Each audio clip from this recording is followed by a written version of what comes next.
பெண்ணே, மறுஜென்மத்தில் நான் மனிதனானால் மட்டுமல்ல, நான் தென்றலானாலும் உன் ஜன்னல் தேடி வருவேன். நான் மலையானாலும் உன் வாசல் தேடி வருவேன்.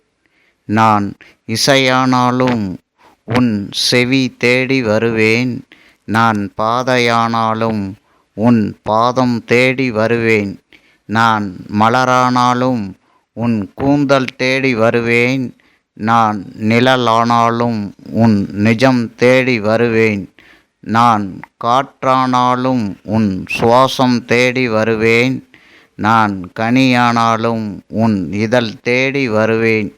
நான் மொழியானாலும் உன் குரல் தேடி வருவேன். நான் மண்ணானாலும் உன் காலடி சுவடுகள் தேடி வருவேன். நான் கல்லானாலும் நீ வணங்கும் ஆலயம் தேடி வருவேன். இந்த ஜென்மத்தில் மனிதன் ஆனதால் உனக்கு வாழ்க்கை துணையாக வந்திருக்கிறேன். இவன் கவிதை ரசிகன் குமரேசன்.